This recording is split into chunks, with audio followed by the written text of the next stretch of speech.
Now, what's a small change you're going to make? But that small change will create momentum. It's like you're heading this direction and we make a 10-degree shift. Looks like nothing. But we take it out a week from now, a month from now, 6 months from now, you have a different destiny, a different destination.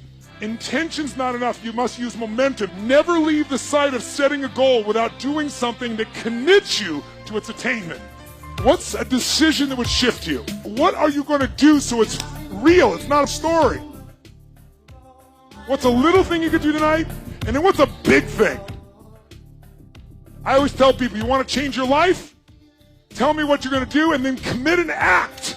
Don't just say something, commit and act. What is this really about? Ultimately, if you're going to have lasting change in anything, you're really talking about just raising your standards. I mean, I always tell people, if you want to know how to change your life, I give it to you in 3 words, boring as it sounds: raise your standards. And what does that mean? Corny as it sounds. Raise your standards. Oh, thank you for the breakthrough thought, Tony. I'm glad I wasted my time watching this little email with you. But think about it. Lasting change is different than a goal. You don't always get your goals, but you always get your standards. Maybe it would help you is to think about it this way. I try to explain standards to people with a different set of words. Think of it as everybody in life gets their musts. They don't get their shoulds. Like, think about it.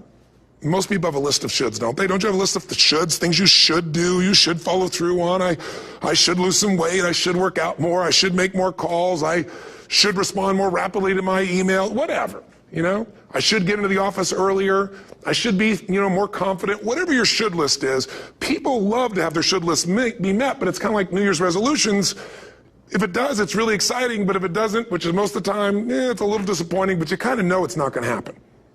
But when you decide something is a must for you, an absolute must, when you cut off any possible, you say, I'm going to find the way, or I'm going to make the way.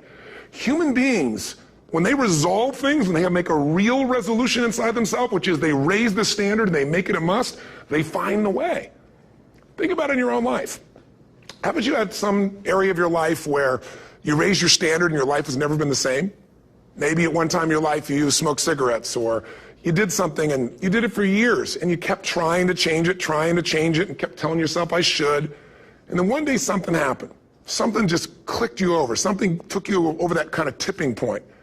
And inside yourself you said no more. And it was a very, very different experience, wasn't it? Something inside of you shifted. And what was a should became a must, and you've never gone back. Is there an area like that in your life you can think of? Again, did you ever smoke cigarettes? Did you ever eat a certain way, drink a certain form of alcohol, and then finally say no more, and you just don't go back? And notice this, it doesn't really take any willpower anymore. Because somewhere when we make this click, when we make something a must, we attach ourselves to it. It becomes part of our identity. And one thing I've learned in the last, 33 years of working with people from now over 100 countries, 4 million people, is human beings absolutely follow through on who they believe they are. If you said to me, well, I'm really going to work hard to stop smoking, but I've been a smoker my whole life and I am a smoker, I know your days are numbered. You're going to be back smoking cigarettes again, because we all act consistent with who we believe we are. I tell people the strongest force in the whole human personality is this need to stay consistent with how we define ourselves. If you define yourself as somebody who is really conservative, you're not going to be crazy and act nuts unless you're really drunk or something, and then you can say it's the alcohol, when it's really just you finally getting permission to be yourself. The alcohol is your excuse. If you're a really crazy person, you act crazy, outrageous, playful. You don't act conservative because that's not who you are. Very often people say, well, I can't do that. I'm not that kind of person. And I always say to people, really, when did you define yourself? I mean, really, how many years ago did you come up with what you could and couldn't do in your life? How many years ago? Most people, if they really look at how they're living their life today, it's based on a set of standards, a set of beliefs that they made choices about 10, 20, 30 or more years ago. I mean, very often we made decisions in our youth or very young about what to believe, about what we were capable of, about who we are as a person, and that becomes the glass ceiling, if you will, that controls us. There's a corny metaphor, but it's true. I remember one time I was with my family at the circus, and there was a person there, and they had this big, giant elephant. And you look at this elephant, and they take this little rope, put it around the elephant's neck, and they drive this stake into the ground. And I mean, you look at this and you know that elephant could rip down the entire tent with almost no effort. And yet the elephant doesn't struggle, doesn't try. Why? Because the elephant's conditioned. And they take that elephant and condition the elephant when it's a baby elephant. That's how they train them. When it's a little baby elephant and it doesn't have the power yet, they put a big rope around it and they drive this huge stake in the ground, and the elephant fights and fights and fights. And one day, finally, that elephant decides, I'm not capable of pulling this out. And once that becomes the definition of an identity of anyone, an elephant in this case, they don't even try anymore. It's just who I am, that's how it is, that's just the way it is in my life. I'd like to ask you to take a look at any place you've got a limitation and ask yourself, when did I decide to accept that limitation? And you may not even see it as a limitation. You might see it as just that's who I am. But so often in our lives, we've adapted to be a certain way so that we don't fail or so that people will like us or respect us, but it's not necessarily who we are.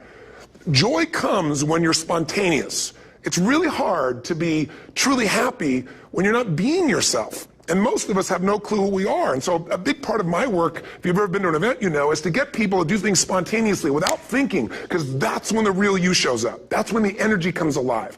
And when you do that, when you start to connect to your true nature, suddenly there's energy available for you to set a higher standard for what you want in your life. That's what this is really all about.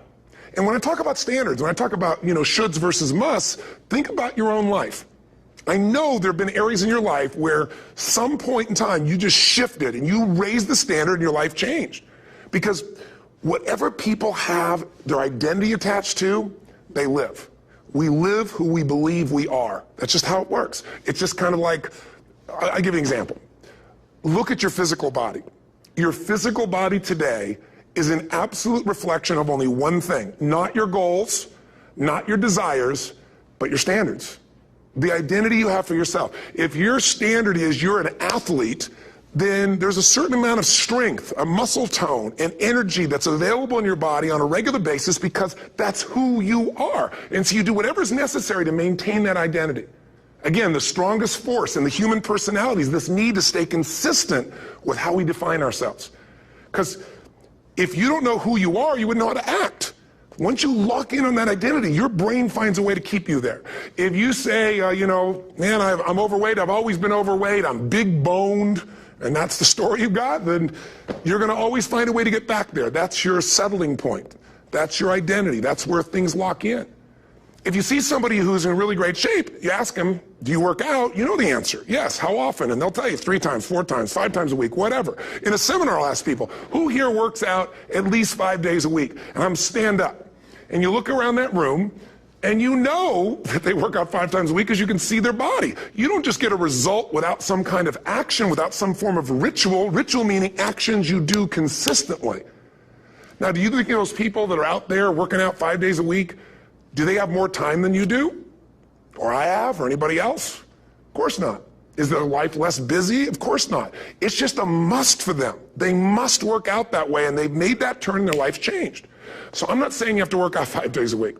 I'm just saying whatever you really want, wants don't get met consistently. Standards do. Whatever you identify, this is who I am. And so it's not so much about changing your identity as it is expanding it. Deciding that, instead of your goals to lose 10 pounds, which is not compelling, what if your vision was to get back to my fighting weight? This year, this month, this next 90 days, I'm going to transform my body. I'm going to take on a new challenge. I'm going to find some technique or strategy, there's a million of them, that can reframe myself where I want to feel younger, stronger, more vibrant than ever before. Here's my reasons. Because I want the energy to really make my life work. Because it's tough out there, and I want to be stronger than I've ever been before. I want to go in front of the mirror, and if I'm naked, not, want to laugh. I want to look there and take a good look and go, yeah, I'm proud of whatever I see there.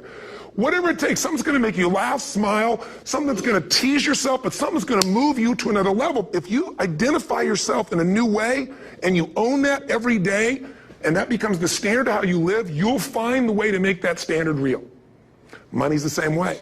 Think about it. It doesn't matter what's happening, quote unquote, in the marketplace.